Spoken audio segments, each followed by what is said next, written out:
मामला कहीं ना कहीं सलमान खान माफी भी मांग लिया, क्या आप देखने को मिलेगा? जर्नलिस्ट महोदय लॉरेंस बिश्नोई एक मोहरा बन गया है और इसके आड़ में जो असामाजिक तत्व हैं, जो गुंडे हैं, बदमाश हैं, डॉन हैं और या डॉन बनने की कोशिश कर रहे हैं, ये सब खेल हो रहा है।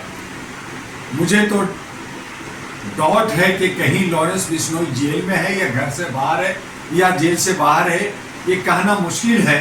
लेकिन प्रशासन है, प्रशासन की देखरेख में है।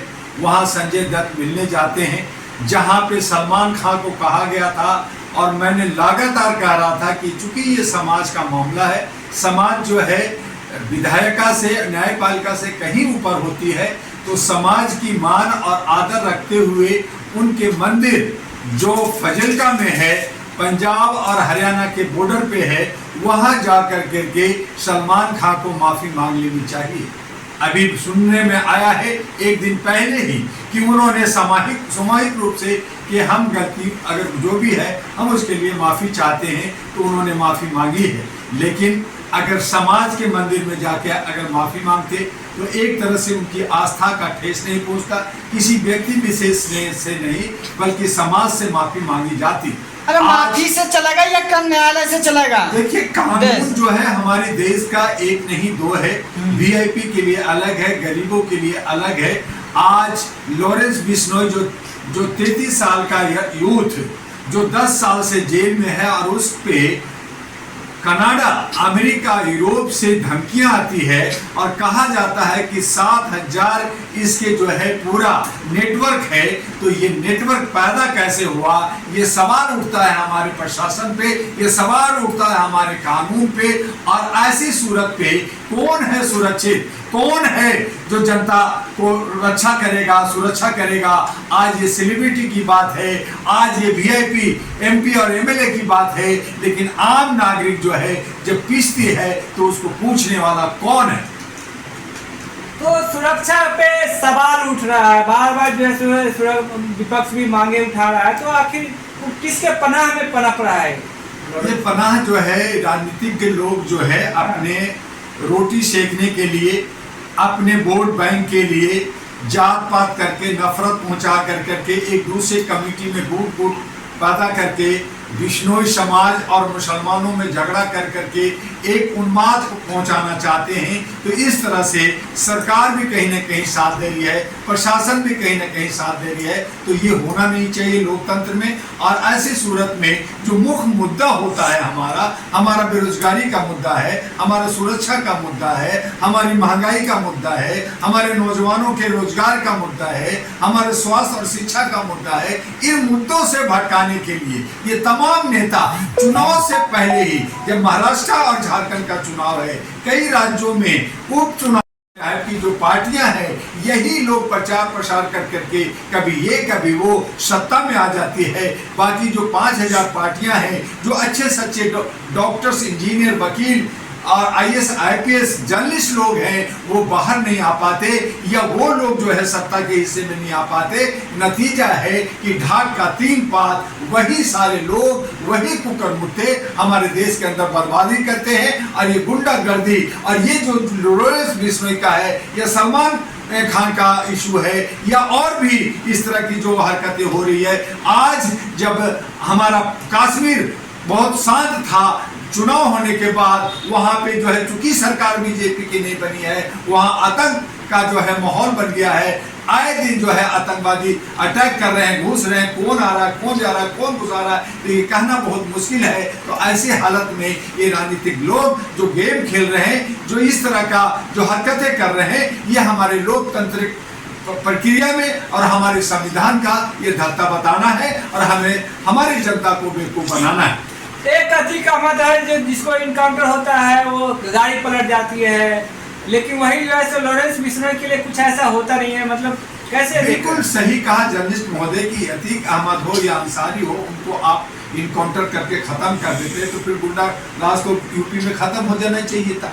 फिर वहां पे गुंडा राज कैसे हो रहा है, फिर बहराइच का कांड कैसे हो रहा है, फिर ये लॉरेंस बिश्नोई चाहे वो राजस्थान से हो, जेल में हो, ये कैसे कांड हो रहे हैं, इन्हीं के राज्य में हो रहा है। तो ये सारा, और महिलाओं के साथ बार बार रेप हो रहा है। अभी उत्तर प्रदेश में और एक बच्ची के साथ ऐसा सामूहिक बलात्कार हुआ है। तो इस तरह की जो हरकतें हो रही है, इस पे जो है सरकार और प्रशासन विफल है, और इस पे जो है बहुत ही चिंताजनक है। इन पे जो है बहुत बौद्धिजीवियों को सोचना चाहिए, लीडर को सोचना चाहिए, और खास कर करके जहां मोदी जी कहते हैं कि मोदी है तो मुमकिन है, तो उनको भी सोचना चाहिए। लेकिन उनको तो डर सता रहा है कि कहीं मेरी सत्ता न चला जाए, कहीं लोग मेरी जो है गद्दी न छीन ले, कहीं कुर्सी न छीन ले, कहीं जो सपोर्ट और सहयोग जो घटक का है वो कहीं न खसक दें। तो इन्हीं चीजों में ये गद्दी और कुर्सी का खेल कर रहे हैं। किसी को राजधर्म निभाना नहीं आ रहा है, सुशासन लोग दे नहीं पा रहे हैं, और इसीलिए कहा कि अब इन तमाम नेताओं को और तमाम पार्टियों को हराना होगा, भगाना होगा इन गुंडों को, जो बार बार ये जो है परिवारवाद चला रखा है। अब अगर आएगा तो मानवता को लाना होगा, सामूहिक रूप से जनता की सरकार आएगी, और उसमें एक ही नजर आ रहा है, और वो है अहरा नेशनल पार्टी एनपी, जो मानवता के आधार पर इन्वेस्ट लेके आ रहा है, खजाना लेके आ रहा है। जो वादा हम सामूहिक नहीं होगी, जो ये लोग ऐसे बोलते हैं और लिखित नहीं देते हैं, तो हमने कहा कि शपथ भरो और शपथ भर के कहो कि हम ये काम करेंगे, और अगर नहीं करेंगे तो मेरी चल अचल संपत्ति जब्त होगी, मेरी सदस्यता खत्म होगी, मेरी पार्टी निरस्त होगी। लेकिन कोई भी नेता, कोई भी, चाहे आज प्रियंका गांधी जो है केरला में प्रचार कर रही है तो भाई है और आंसू बहा रही है, मुझे जिता दो, ये बातें हो रही है। लेकिन उनकी समस्या का समाधान कैसे होगा, इसकी लिखित देने के लिए न कांग्रेस तैयार है, न बीजेपी तैयार है, न अन्य पार्टी तैयार है। और इसीलिए कहा कि जनता को बेवकूफ मत बनाओ, जनता अब जाग गई है, जागरूक हो गई है। अब जो है ये गुंडागर्दी, ये जो है लूट खसोट नहीं चलेगा, ये भ्रष्टाचार नहीं चलेगा, ये जो है नफरत की राजनीति नहीं चलेगा, ये जो है रेप का राजनीतिक नहीं चलेगा।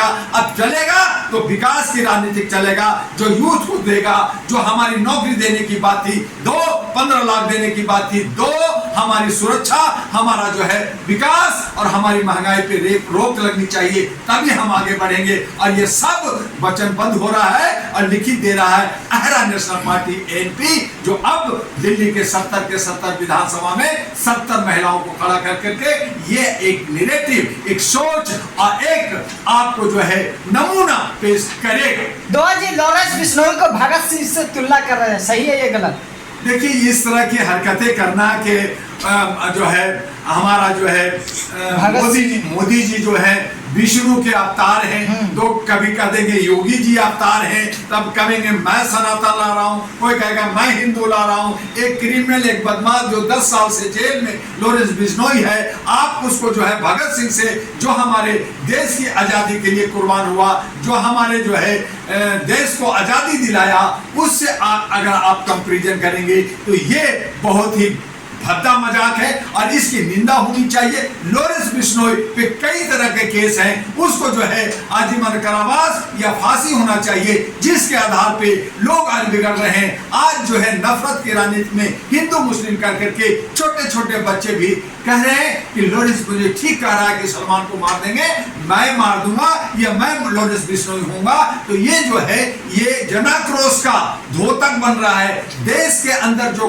आक्रोश है, जो ज्वालामुखी है, जो अंदर धड़क रहा है, जो हर आदमी टूटा हुआ है, उसका एक नमूना दिख रहा है। और ऐसे हालत में सरकार विफल है। सरकार को सोचना चाहिए कि कब शांति होगा, कब हम एक दूसरे से प्यार करेंगे, कब हम शांति और सौहार्द लाएंगे। और जब तक नहीं आएगा तो हमारा ये धर्मनिरपेक्ष राज्य, हमारा जो लोकतांत्रिक सिस्टम है वो चरमरा जाएगा और फिर गृह युद्ध के तरफ चला जाएगा। जैसे श्रीलंका, बांग्लादेश, पाकिस्तान बर्बाद हुआ, वैसे हिंदुस्तान भी हो जाएगा। हम चाहते हैं कि देश हमारा विश्व गुरु बने, सोने की चिड़िया बने, और इसके लिए सभी को मिलकर के, सबको साथ लेकर करके एक समरसता लानी होगी। समानता का जो हमारा संविधान कहता है उस पे चलना होगा, न कि जो है हम हिंदू, मुस्लिम, अगड़ा पिछड़ा दलित शोषित करते रहेंगे, ऐसे हमारा देश टूट जाएगा। जरूरत है आइए एक लामबद्ध होकर करके अहरा नेशनल पार्टी के साथ गले से गले मिलकर करके एक बढ़िया और एक जो है खुशबूदार अपना देश को बनाए।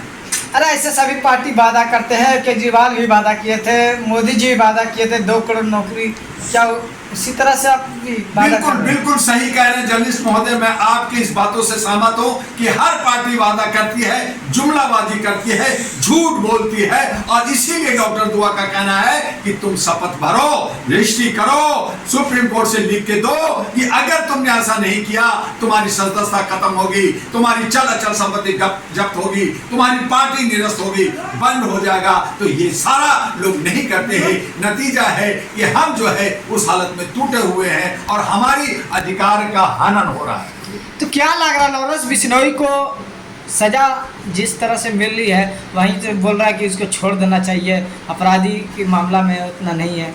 अपराधी है, अपराधी की तरह उसका जब कानून है, कानून अपना काम कर रहा है, आपका जो है क्राइम ब्रांच काम कर रहा है, विजिलेंस काम कर रहा है, तो उस पर काम करें। उसमें जो है किसी के साथ आप एक को जो है आप वॉशिंग मशीन में ले जाके धो दोगे, साफ कर दोगे, सपोर्ट करोगे, एक को जो है इनकाउंटर करोगे, एक के पास बुलडोजर चलाओगे, एक को आप दबा दोगे और दूसरी तरफ नफरत पहुंचाओगे और एक को साथ दोगे, तो ये कहाँ का न्याय है, कहाँ का कानून है। और इसीलिए कहा कि देश के अंदर पक्षपाती हो रही है, दोगलापन हो रहा है और न कहीं जनता को बेवकूफ बनाया जा रहा है। और ऐसी ही सूरत में सरकार बदलनी पड़ेगी, सरकार को जवाबदेह होना पड़ेगा, सारे प्रशासन को जवाबदेह होना पड़ेगा, सिक्योरिटी और पुलिस को जवाबदेह होना पड़ेगा, जो नहीं है। और यही हमारी कमी है और यही वजह है कि हम एक दूसरे से उलझे हैं और मुख्य मुद्दा से भटके। अच्छा, लॉरेंस बिश्नोई को भगत सिंह अशफाकुल्लाह के साथ तुलना कर रहा है, तो क्या सही है? ये निंदनीय है, ये बहुत ही गलत है। भगत सिंह है जो हमारे देश की आजादी के लिए कुर्बान हुआ, देश हमारा गुलाम था, वो एक स्वतंत्रता सेनानी है। और ये सब लोग क्रिमिनल हैं, ये लोगों पे जो है ये लोग विक्टिम हैं, इन पे केस चल रहा है, ये लोग जेल में हैं। और इस तरह से शहीद भगत सिंह, चंद्रशेखर, सुभाष चंद्र बोस के साथ अगर इन बदमाशों का तुलना की जाती है तो हम यही कहेंगे कि घोर कलयुग आ गया है, तुम सब भटक गए हो, तुम सब अंधभक्त हो गए, जयचंद हो गए हो। और इस तरह से तुम सारे मजा लेकर करके एक दूसरे को खून का होली खेलना चाहते हो, जो ये उचित नहीं है। इसका डॉक्टर दुआ और all India human rights association और अहरा नेशनल पार्टी खंडन करती है। तो लॉरेंस बिश्नोई को किस तरह से आप देख रहे हैं, जिस तरह से पप्पू यादव को उसको गुरुओं ने धमकी दे दी लॉरेंस थी? बिश्नोई कुछ नहीं है भैया, एक छोटा सा अदना सा बंदा है, उसको उसके पीछे क्या उसको गुंडा नहीं मानता? बहुत बड़ा इंटरनेशनल नेटवर्क है उसका। उसमें बहुत सारे केस इसलिए जेल है। अब जेल है तो उसको जैसे और सजा, जैसे आप ही ने कहा अतीक अंसारी, ये तमाम ऐसे बहुत सारे बॉम्बे का डॉन, सलीम, फलना डिकना, दाऊद, ये सब हुए ना भाई, सब पे हुआ ना। तो यही इन पे जो है एक्शन होनी चाहिए। अब इसके पीछे बहुत सारे जो तथाकथित लोग हैं, जो छुपे हुए पर्दे के पीछे, चाहे वो कनाडा में हो, चाहे अमेरिका में हो, चाहे यूरोप में हो, चाहे भारत के अन्य राज्यों में हो, वो लोग जो है उन नामों को लेकर के उनके साइडों में ये काम करते हैं और किसी को कहते हैं ये बड़ा डॉन है और खेल कोई और खेलता है। तो इस पे जो है हमारी प्रशासन को गंभीरता से सोचते हुए इस पे काम करना चाहिए। जैसे साइबर क्राइम हो रहा है, बहुत सारे जो है हमारा इलेक्ट्रॉनिक अरेस्टिंग का और बहुत सारे जिस पे प्रधानमंत्री मन की बात करते हैं, दिल की बात नहीं करते हैं। तो दिल से काम करना होगा, इस पे एक्शन लेना होगा, तभी लॉरेंस बिश्नोई हो चाहे इस तरह का और कोई हो, वो शिकंजे में आएगा और तब हमारा कानून की बोलबाला होगा और हम अमन और शांति के साथ रह सकेंगे। ठीक क्या क्या जो है, सर काट के अभी थोड़ा सा कुछ और सोच रहा हूँ, खत्म हो गया ना जो टॉपिक